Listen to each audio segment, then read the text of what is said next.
अस्सलाम वालेकुम, ईद मुबारक। ईद मुबारक एवरीबडी। अच्छा, लगता है कि अभी एक ईद ख़त्म हुई थी और हम दूसरी ईद पे आ गए हैं, एटलीस्ट मुझे यही फीलिंग हो रही है। लेकिन जो जहाँ ईद आज मना रहा है उसको बहुत बहुत ईद मुबारक फ्रॉम जियो पाकिस्तान। फ्रॉम जियो पाकिस्तान। जिसने हज मुकम्मल कर लिया है, अल्लाह ताला आपका हज कबूल फरमाए और मुबारक हो आपको, आपके अहले खाना को, क्योंकि ये भी जिंदगी की एक बहुत मेजर अचीवमेंट होती है। ओह मैसिव, मतलब कि इसके लिए तो पूरी एक ऑलमोस्ट जिंदगी ही गुजर जाती है। लकी यार दोस्त जो अपनी यंग लाइफ में ही हज कर लेते हैं, वरना this is one bucket list जो होती है ना, वो आपको चाहिए होता है कि आप बहुत बिजी होंगे, लेकिन हम आपके साथ फिर भी ईद मनाने के लिए पहुंच जाते हैं, क्योंकि हमें इस बात का भी यकीन है कि आप हमारे लिए तो टाइम निकाल ही लेते हैं। हाँ, that is, I am very sure about that। लेकिन आप लोगों को शायद थोड़ा सा डर था और एक फिक्र होगी कि मेरे बकरे का क्या हुआ, जो मैंने कुर्बानी का बकरा अपने भाई को आउटसोर्स किया हुआ था, लेकिन वो लास्ट मिनट में आ ही गया, मैनेज हो गया, वो आ गया। तो मैंने आपको कहा था कि मैं आपको अपडेटेड रखूंगी and finally we have it. So I am very happy about that. Budget का कुछ इशू था, इसलिए जरा छोटा बकरा। We don't have to tell everybody. और बाय द वे, बजट का इशू, हम तो इतने ऑनेस्ट है कि लिटरली घर घर के यही इश्यूज होते हैं, हमारे भी यही इश्यूज हैं, तो हमने आपके सामने रख दिए। हाँ। दूसरी एक चीज जो मैं आपको बताना चाहती हूँ, प्लीज डोंट मिस, हम जरा लेट आए on to the bandwagon, लेकिन फर्शी पे आई गए। Oh, that's very nice. What do you mean? Oh, what are you wearing? That is also farshi. अच्छा, is it so? I did not know that this. ये तो आजकल ऐसे ही मिल रहे हैं। भाई को पता नहीं होगा। Of course, so we are both in our farshi attire. अच्छा, लेट हो गए थोड़े से ईद पे हमारा मेहमान भी हमारा इंतजार कर रहे हैं, आपको पता है ना। सो हम उनको मजीद इंतजार नहीं कराएंगे, क्योंकि ईद हो, शब बारात हो, कोई भी हो त्यौहार, Geo Pakistan is always here with you. Not just that, आपको पता है कि जियो पे वैसे तो हमारे सारे गेस्ट स्पेशल होते हैं, लेकिन जियो पे जब ईद हो रही होती है जियो पाकिस्तान में, so those guest become even more special, क्योंकि हम उनसे ईद के बारे में भी बातें करते हैं, लेकिन एट द सेम टाइम खबरों को हमारे यहाँ ब्रेक नहीं लगती है, because this is primarily a news breakfast show. So आजकल वैसे ही खबरों का सीजन है, बजट की आमद है, बहुत से सवालात उससे रिलेटेड आपके हैं जो आप हमसे पूछते रहते हैं। सो इसी सिलसिले में हमने अपने मेहमानों को भी लाइन अप किया है, कुछ हल्का फुल्का म्यूजिक, कुछ खाने पीने की बातें, ये सब भी हमारे प्रोग्राम का हिस्सा है। लेकिन सबसे पहले we are really grateful, we are really honoured कि हमें इस मर्तबा फिर से ईद पे वक्त दिया है वज़ीर आला सिंध सैयद मुराद अली शाह साहब ने। So we are very happy and first up we want to thank you Shah साहब, बहुत बहुत बहुत। और हमने शाह साहब को इसलिए भी जहमत दी है क्योंकि गुज़श्ता 14 साल से सिंध का बजट शाह साहब पेश कर रहे हैं। तो लिहाजा लेट्स बी ऑनेस्ट, हमने ईद की भी बातें करनी है, लेकिन प्राइमरीली हमने जरा बजट की भी बातें करनी है। शाह साहब, तो सबसे पहले तो ईद मुबारक। ईद मुबारक। और चूंकि ईद है तो हम आपसे पहला सवाल यही करेंगे कि हमने आपका रूटीन छोटी ईद पे तो मालूम कर लिया था, बड़ा एक्सटेंसिवली आपसे बात हुई थी। इस बड़ी ईद लिटिल डिफरेंट, या आप इस पे भी गड़ी खुदा बख्श जाते हैं और फिर अपने हल्के में टाइम गुजारते हैं? कुर्बानी वगैरह कहाँ होती है, आपकी कितनी इन्वॉल्वमेंट होती है कुर्बानी में, मतलब जानवर वगैरह आप खुद पसंद करते हैं या क्या होता है? प्लीज बताएं हमें। बिस्मिल्लाहिर्रहमानिर्रहीम। पहले तो Abdullah, thank you for having me on your show again. Eid के हवाले से जी बिल्कुल, ईद की नमाज गड़ी खुदा बख्श में पढ़ते हैं शहीदों की मज़ार पे, और उसके बाद नॉर्मली में चेयरमैन होते हैं उधर, तो उनसे मुलाकात हो जाती है। इस दफ़े chairman is as you know abroad, वो जो डिप्लोमेटिक मिशन है उसको लीड कर रहे हैं, तो ही इज़ नॉट हियर। उसके बाद मैं गांव आ जाता हूँ और गांव में कुर्बानी भी वहाँ होती है, दैट इज़ ट्रेडिशनल। मेरे वालिद साहब के ज़माने से वो भी गाँव में करते थे, और जो हमारी कॉन्स्टिट्यूंसी के लोग होते हैं उनसे ईद के दिन वहाँ मुलाकात होती है। फिर हमेशा की सेकंड डे मैं रखता हूँ अपनी फैमिली के लिए, और थर्ड डे फिर जो ऑफिशियल होती है Eid Milan for people in the chief minister's house, वो करता हूँ मैं। अच्छा जी, ये भी बताइएगा शाह साहब कि इस ईद के कुछ दिन बाद ही बजट वगैरह भी ऑब्वियसली आ रहा है, और इसलिए इस बार तो मसरूफियात जो हैं वो भी ज़्यादा ही होंगी। तो सिंध हुकूमत अपने बजट के साथ वफाकी बजट पर भी नज़रें रखे हुआ है। क्या उम्मीद है आपको कि इस्लामाबाद से कुछ अच्छी खबरें वगैरह हमें मिलेंगी? मुझे ये हासिल है प्रिविलेज के मैं पिछले 2010 से बल्कि 11 से, so it's been 14 years that I've been preparing the budget for the Sindh government और तकरीबन 11 साल, इफ़ आई रिमेंबर करेक्टली, ये 12वां साल होगा कि मैं खुद बजट प्रेजेंट कर रहा होता हूँ। इनिशियल पहले एज फाइनेंस मिनिस्टर, और फाइनेंस का पोर्टफोलियो अभी भी मेरे पास है। तो हमारी तो वो ईद की जो छुट्टियाँ फाइनेंस डिपार्टमेंट की और उनके साथ मेरी भी ख़त्म हो जाती हैं। It's 24/7 during the budget preparation, 7 के 7 दिन फाइनेंस डिपार्टमेंट खुला रहता है, और उसके साथ जो एसोसिएटेड और डिपार्टमेंट्स हैं, प्लानिंग एंड डेवलपमेंट वगैरह। तो आपने वफाक से पूछा, हमारे स्ट्रक्चर ऐसा है, हमारे आइन में टैक्सेस मेजॉरिटी कलेक्ट करती है फेडरल गवर्नमेंट, और फिर वो under the NFC award distribute होते हैं सूबों को। तो सूबों की परफॉर्मेंस बहुत ज़्यादा डिपेंड करती है कि फेडरल गवर्नमेंट जो टैक्स कलेक्शन के टारगेट्स हैं वो पूरे अगर कर सके तो obviously then we get the money, otherwise we do not.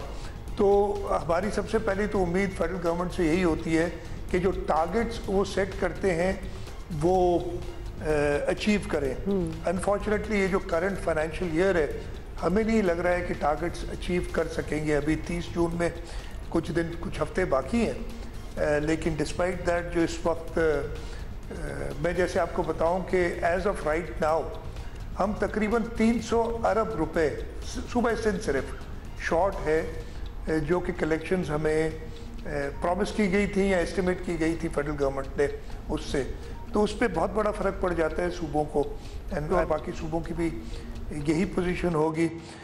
हमारा ये साल वाला बजट जो करंट फाइनेंशियल ईयर जो 30 जून 2025 को ख़त्म होगा, या अगले साल वाला बजट, ये बहुत ज़्यादा डिपेंडेंट है जो IMF की कंडीशनैलिटीज़ हैं, और उसकी वजह से आपको पता है कि इन कंडीशनैलिटीज़ की वजह से हम ग्रोथ की तरफ ज़्यादा नहीं जा सक रहे, हम कंसोलिडेशन ज़्यादा कर रहे हैं, इसलिए हमारे डेवलपमेंट प्रोग्राम्स भी कटेल हो गए हैं, फेडरेशन के भी, सूबों के भी, और हमें एक सरप्लस रखना पड़ता है अपने अकाउंट्स में ताकि IMF की कंडीशंस को पूरा कर सकें। तो ये सब चीज़ें अफेक्ट करती हैं सूबों को, और सिंध भी इससे अफेक्ट हुआ है। But despite that I am Fairlie satisfied with the performance जो हमारी हुकूमत सिंध की पहले साल में हुई। अब्दुल्ला, मैं आपको बता दूं कि पहला साल after the elections is always the most difficult. उसकी वजह ये होती है कि इलेक्शन से पहले, और हमारी गवर्नमेंट ही थी या जो भी गवर्नमेंट होती है, लकली हम तो जीतते आ रहे हैं सूबा सिंध में, तो हम आखिरी साल में पॉलिटिकली लोग ज़्यादा बजट को ज़्यादा स्पेंडिंग के प्लान्स बनाते हैं, ज़्यादा प्रोजेक्ट्स देते हैं, ज़्यादा स्कीम्स देते हैं, होपिंग कि जी हमारी गवर्नमेंट दोबारा आएगी और हम इन्हें कंप्लीट करेंगे। और सेकेंडली अगर गवर्नमेंट नहीं भी आए तो फिर भी आपकी स्कीम्स बजट के प्रोग्राम में शामिल होती हैं। तो वो जब पहला साल आता है तो उसमें फिर आप नई स्कीम्स वगैरह नहीं कर सकते, और जो ये हमारा साल गुजरा है वो एक मेजर वजह यही थी कि हम नई स्कीम्स नहीं ले सके। जो अगला साल आएगा उसमें हमारा प्लान है, and this is much better than, because I was the chief minister from 2018 to 23। उस वक्त तो जो फेडरल गवर्नमेंट की कलेक्शंस थी वो इतनी कम थी, बिलो जो टारगेट्स थी, कि हम पहले 3 साल कोई नई स्कीम नहीं दे सके थे इन द बजट। बट इस साल भी होपिंग कि अगले साल में हम कुछ नई स्कीम्स देंगे बजट। सर, आप ज़ाहिर है अब डेवलपमेंट प्रोजेक्ट्स की बात कर रहे हैं। सिंध हुकूमत वफाक से बहुत से मामलात पे सपोर्ट चाहती है, मिलनी भी चाहिए, और सबकी नज़रें एक बड़ा लॉन्ग स्टैंडिंग इशू है हमारा कराची सक्खा-वे का अगर मोटरवे बन जाए, फिर कराची लाहौर मोटरवे का रास्ता भी मतलब बहाल हो जाएगा, आसान हो जाएगा उससे, और कराची टू हैदराबाद मोटरवे की भी हालत आप सबके सामने है। उसके भी बीच में हमने सुना कि जी उस पर काम हो रहा है, इम्प्रूवमेंट हो रही है, उसको नए सिरे से कुछ किया जा रहा है। अगर इस बजट पे इस बात की कमिटमेंट हो जाए तो क्या ही बात है। ऐसा 2025 में particularly Karachi to Sukkur motorway पे कोई कमिटमेंट मिल सकी है आपको कि हाँ जी पेशरफ्त हो जाएगी, काम शुरू हो जाएगा? देखिए, कमिटमेंट है, लेकिन मैं अभी कुछ दिनों पहले फेडरल कम्युनिकेशन मिनिस्टर आए थे जो कि नेशनल हाईवे अथॉरिटी के मिनिस्टर हैं, और उनके साथ बड़ी डिटेल में बात हुई थी। प्राइम मिनिस्टर साहब ने हमेशा कहा है कि ji I am giving top priority to this, लेकिन वो ट्रांसलेट होती हुई नज़र कम आ रही है। मैं बड़ा क्लैरिटी से ये बात कहूँगा। मैंने तो फेडरल मिनिस्टर से कहा था, बिकॉज अभी वो ये रहा है कि जो मेन इशू है is the Hyderabad to Sukkur motorway, जिसकी बहुत बुरी हालत है, जो पुराना रोड है, जो हमारा N5 पुराना कहलाता है। अब वो जो M6 मोटरवे बननी है उसकी तकरीबन 400 बिलियन रुपए की कीमत है, उससे ज़्यादा ही होगी। 400 was the estimate some years अगो।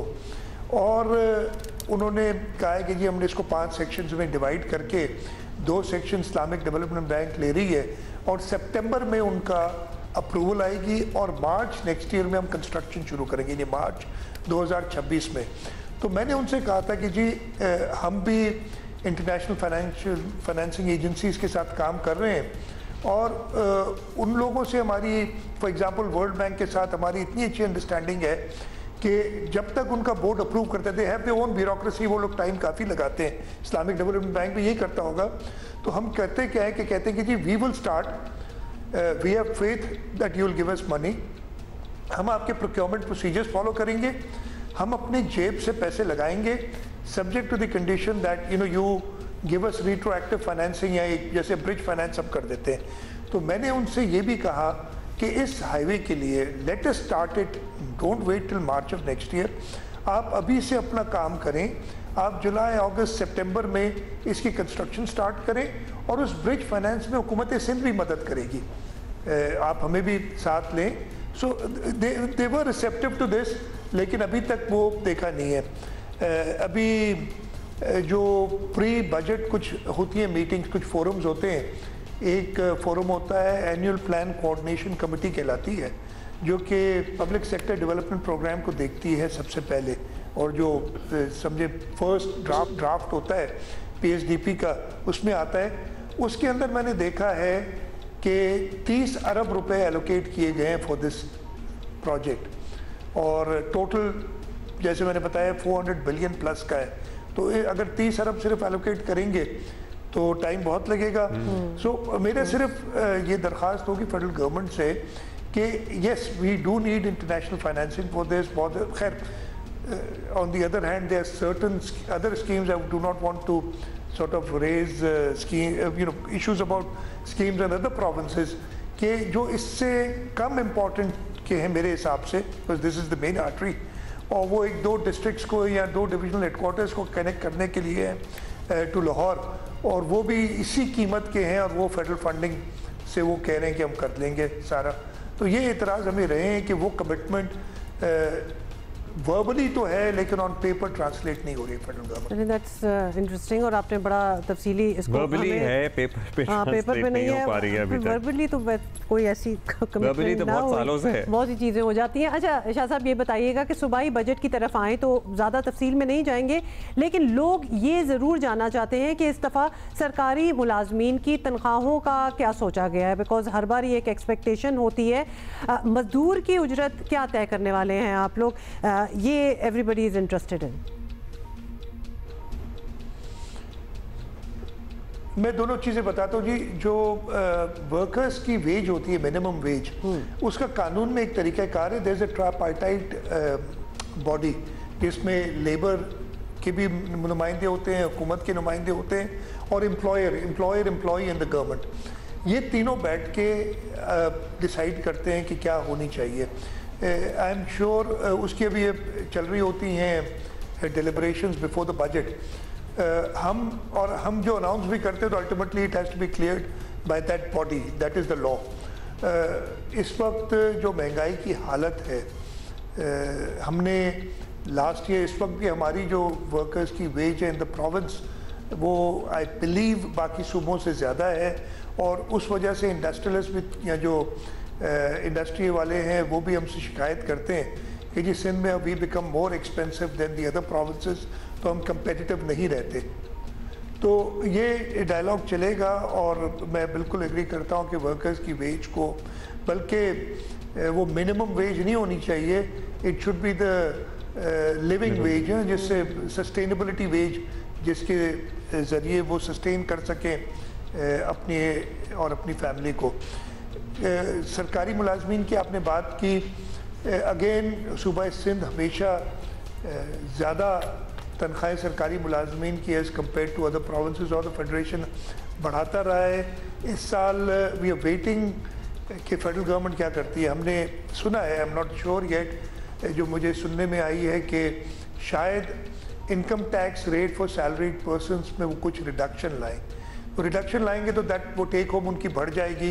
तो ये सारी चीज़ें नज़र में रखते हुए हम फिर फैसला करेंगे और अल्टीमेटली फैसला वो कैबिनेट हुकूमत सिंध की करेगी। शाह साहब, इसका तो बड़ा इंतज़ार है, मतलब सारे सैलरीड क्लास जो पाकिस्तान में बैठे हुए हैं कुछ सालों से, मतलब पिसते चले जा रहे हैं और ये एक एक्सपेक्टेशन और उम्मीद तो लगाई हुई है कि उनके लिए कोई डेफिनेटली रिलीफ होगा। आपने भी खैर कमिट तो नहीं किया, लेकिन होपफुली होगा। अच्छा सर, अब ये बताइएगा, एक और चैलेंज जिसका वैसे तो हमारे पूरे मुल्क को सामना है, लेकिन सूबा सिंध बराह रास्त मुतासर होता है, वो है क्लाइमेट चेंज। हमारे दरियाओं में कभी सैलाब है, कभी ड्रॉट है, मतलब सूरत हाल हमारी बड़ी अनप्रडिक्टेबल सी रहती है। क्या बजट में इस ज़मीन में कुछ मुख्तस किया जा रहा है कि किसी भी किस्म के चैलेंज से निपटा जा सके? फिर जो कंटिन्यूस इक़दामात हैं जैसे नहरों की लाइनिंग वगैरह के काम हैं वो चल भी रही है ऑलरेडी, और क्या कुछ करने का सोचा है? देखिए, हमने क्या किया है, सूबा सिंध ने बहुत ज़्यादा सफ़र किया है बिकॉज ऑफ क्लाइमेट चेंज। और आपको याद होगा 2022 का फ्लड ख़ास तौर पे उसने बहुत तबाही मचाई थी। उससे पहले 2020 में जो कराची के अंदर बरसात हुई थी, रिकॉर्ड बरसात, इससे पहले कभी इतनी नहीं हुई, उसने भी काफ़ी नुकसान पहुंचाया था। और ये दोनों को देखते हुए, and again you know we know कि क्लाइमेट चेंज की वजह से पूरी दुनिया में एक रिस्क, एडिशनल रिस्क पैदा हो गया है। हमने फॉर एग्ज़ाम्पल जो घर बनाए हैं लोगों के, आपको मैंने पहले भी शायद बताया हो कि इट इज़ अ प्रोजेक्ट जो दुनिया भर में माना जा रहा है। इस वक्त हम 2 मिलियन घर लोगों के बना रहे हैं और वो 2 million, and as we speak हम तकरीबन 1.1 मिलियन घर अंडर कंस्ट्रक्शन है। 5 लाख कंप्लीट भी हो चुके हैं और हम 2 मिलियन की तरफ जा रहे हैं। ये सारे घर क्लाइमेट रेजिस्टेंस या क्लाइमेट के हवाले से हमने बनाए हैं। एंड रिसेंटली अभी मैनेजिंग डायरेक्टर आई थी वर्ल्ड बैंक की, एंड उन्होंने विज़िट किया था इन घरों को, और उनके जो टेस्टिमोनियल्स है, जो उन्होंने ख़ुद बात उधर की है, दैट इस प्रूफ के जी हमने वो काम किया है कीपिंग इन माइंड जो क्लाइमेट चेंज है। इसके साथ साथ हम अपने ड्रेनेज सिस्टम जो है, बिकॉज बरसात को तो आप रोक नहीं सकते, रब की तरफ से है। आपको करना क्या है कि पानी जल्द से जल्द ड्रेन हो, पानी की वजह से आपके स्ट्रक्चर्स को नुकसान ना पहुँचे, कब पहुँचे या और तो इस सिलसिले में हम अपना ड्रेनेज नेटवर्क बेहतर कर रहे हैं। कराची के अंदर 2020 के बाद जो कराची के नाले थे उनकी अपग्रेडेशन हुई, इनकी सफाई हुई। रूरल सिंध के अंदर जो हमारा इरिगेशन का ड्रेनेज सिस्टम है उस पर हम काम कर रहे हैं, लेकिन अभी requirement because of the work that has to be done. आपको पता है ना कि इरिगेशन नेटवर्क तो अंग्रेज़ बना गया था इन द 30s हमारे पास, और उसके बाद फिर हमने भी गुड्डू बराज और कोठली बराज बनाया। ड्रेनेज पे हमारी तवज्जो कम रही है। हमने लेफ्ट बैंक आउटफॉल ड्रेन और फिर राइट बैंक आउटफॉल ड्रेन बनाया, लेकिन उसके अंदर काफ़ी आई थिंक कॉर्नर्स व कट, और हमने जिस तरीके से उनको डिज़ाइन करना चाहिए था वैसे नहीं कि इस वजह से ये प्रॉब्लम हमें शाह साहब चलें, दैट्स गुड, एटलीस्ट आपने अपने वो प्लान का तो बताया कि क्या सोचा जा रहा है। और भी बड़ी बातें करनी है, ख़ासतौर पे कराची के जो शहरी हैं वो भी जानना चाहते हैं कि भाई हमारे लिए क्या है, वो हमने आपसे पूछना है, और साथ ही एक छोटी सी ब्रेक भी लेनी है। So stay with us. और आप तो सारे जो हमें देख रहे हैं, ईद मुबारक आप सबको। हम बात कर रहे हैं वज़ीर सिंध मुराद अली शाह साहब के साथ। बहुत सी बातें हो रही हैं और specially with the budget just round the corner, तो उसके हवाले से बड़े सवाल हैं। शाह साहब, thank you for waiting for us. Shah साहब, अब वही सवाल ब्रेक से पहले आपसे होता है, हर दफ़ा आपसे होता होगा डेफिनेटली। सिंध के सूबाई बजट में कराची के लिए क्या है, ये बहुत बड़ा सवाल है, लोडेड सवाल है। शहरियों को तो बहुत कुछ चाहिए, ट्रांसपोर्ट है, पानी है, सड़कें अच्छी होनी चाहिए, ग्रीनरी ज़रा ज़्यादा हो जाए तो क्या ही बात हो। List is long. हुकूमत क्या देने वाली है शहरियों को? पर्टिकुलरली वो शहर है जो सबसे ज़्यादा रेवेन्यू भी देता है पूरे मुल्क को। मैं जी, एक तो इस साल भी though we were not giving new projects but we did start, हमने एक कराची के लिए नया, एक तो नहीं उसके अलावा बहुत और भी हैं जो कि हमने थ्रू कराची मेट्रोपॉलिटन कॉरपोरेशन काम किए हैं। लेकिन जो एक बड़ा प्रोजेक्ट हब डैम से 100 मिलियन गैलन पर डे पानी लाने वाला प्रोजेक्ट, वो हमने इसी साल नया किया जो करंट ईयर है, और इंशाल्लाह वो अगस्त में उसकी कंप्लीशन है, जिससे हमें 100 मिलियन गैलन पर डे पानी मिलेगा। और इससे ख़ास तौर पे हमारा district west and some areas of district क्याबाड़ी, इसको हम जो कि बिल्कुल ही आपके बिकॉज पानी नॉर्थ से आता है, कींजर से आता है, तो ये इनके पास सबसे आखिर में मिलता है, ये टेल पे है, तो वो उनको पानी मिल सकेगा। उसके साथ साथ आपने शाहराह भुट्टो की बात की, इंशाल्लाह हमारा प्लान तो है कि इसकी कंप्लीट, ये जो आपने सेकंड फेज़ है up to Quaidabad, that is you know, मैंने एक दो दिन पहले ही I had to go to Gadap और उधर से मैं वापस आ रहा था, हेलीकॉप्टर पे था, तो I took an entire video of the शाहराह भुट्टो M6 यानी M9 कहते हैं शायद उसको, सुपर हाईवे, मुझे याद है सुपर हाईवे से लेके तो कायदाबाद तक मैंने उसकी पूरी वीडियो बनाई थी। आई एम क्वाइट होपफुल कि हम कायदाबाद तक तो is complete, you know, we just have to start it, inaugurated, शायद ईद के एकदम बाद हम कर देंगे। और बाकी जो कायदाबाद से लेके सुपर हाईवे तक हम दिसंबर की कंप्लीशन टारगेट कर रहे हैं, एंड आई एम होपफुल कि हम 31 दिसंबर तक कर लेंगे। अगर किसी वजह से बारिशें ज़्यादा हो गई या कुछ वजह से डिले हुआ, फिर भी I don't see a delay of more than 1 month, तो जनवरी के महीने में इंशाल्लाह हम ये शुरू कर लेंगे। This will be a huge relief. और इसके साथ साथ कुरंगी रोड पे जो इंटरवेंशंस करनी है कि सारा ट्रैफिक उधर ना आके जैम हो जाए, यानी आप शाहराह भुट्टो पे तो सुपर हाईवे से कुरंगी रोड पे 30 मिनट में या 15 मिनट में पहुंच जाएं और उसके बाद 30 मिनट उधर रुके रहें, ट्रैफिक जैम हो, तो उसकी भी हमने अपग्रेडेशन जो सारी करनी है वो प्लान कर ली और उसके भी फंडिंग अरेंज कर ली है। उसके साथ साथ जाम सादिक ब्रिज जो पुराना होता था उसकी जगह पे नया ब्रिज बन रहा है, कुरंगी कॉजवे, ये सारे इंशाल्लाह इसी फाइनेंशियल ईयर में जो अगला आएगा इसमें कंप्लीट हो जाएंगे। बस शाह साहब के साथ साथ ये भी वादा हो कि ये कंप्लीट हो जाए, टाइम पे हो, तो फिर तोहफा भी लगे ना शहरियों को कि कुछ मिला है हमें।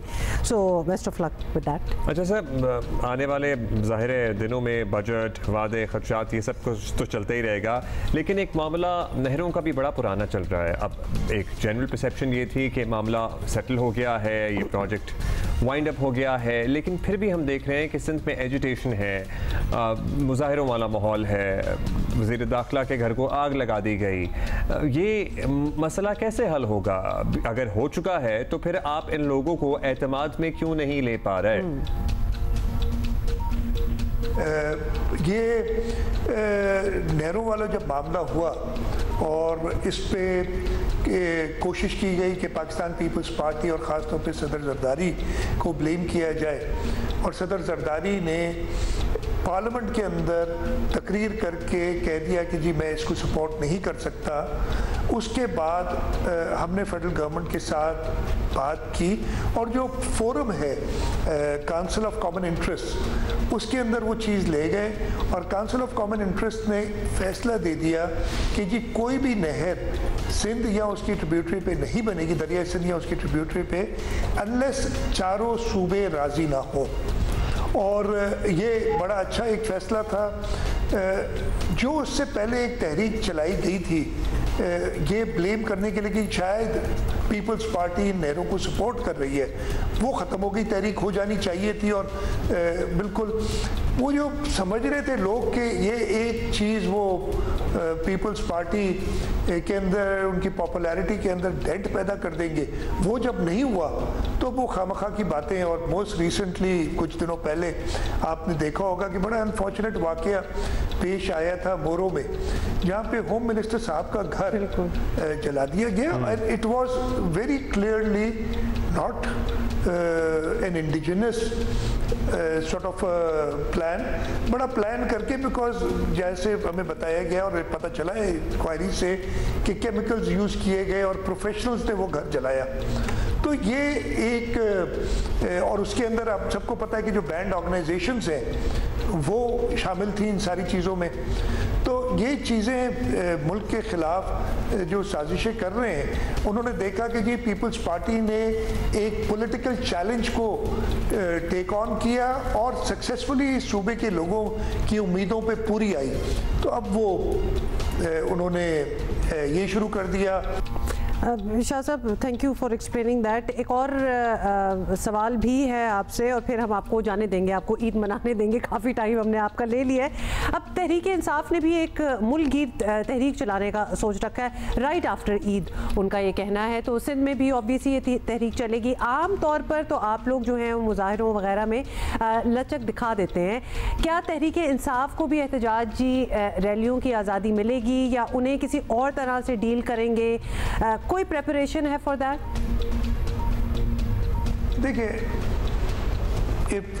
if it is a peaceful protest, getting proper permissions from the law enforcement agencies कि हमने कहाँ प्रोटेस्ट करना है, as long as they do not disturb the general public। और पिछले दिनों कुछ इश्यूज हुए हैं कराची में ख़ास तौर पे, even other parts of Sindh, कि लोगों ने हाईवेज ब्लॉक की हैं और उसमें कुछ लॉयर्स की मूवमेंट, जो लॉयर्स भी लगे हुए थे और एडवांटेज लिया उन्होंने अपनी प्रोफेशन का। तो मैं बड़ा क्लियर हूँ इस बात पे। Even at that time though you know we were not able, मैं बड़ा क्लैरिटी के साथ कहूँगा कि हमें उससे पहले उन सारे प्रोटेस्ट को जल्दी ख़त्म कर देना चाहिए था। वो ज़्यादा लंबे हो गए जिसकी वजह से लोगों को तकलीफ़ हुई। तो ऐसा कोई भी प्रोटेस्ट जिससे लोगों को तकलीफ़ हो वो एक्सेप्टेबल नहीं होगा। अगर अपने पॉलिटिकल राइट्स के लिए कोई पीसफुल प्रोटेस्ट करता है तो हम उसको फैसिलिटेट करेंगे। बहुत क्लियर हमारा हुकूमत सिंध का इस पे मौक़िफ़ है। बहुत शुक्रिया आपका, थैंक यू। बहुत शुक्रिया वज़ीर आला सिंध मुराद अली शाह साहब, thank you for taking out time for us.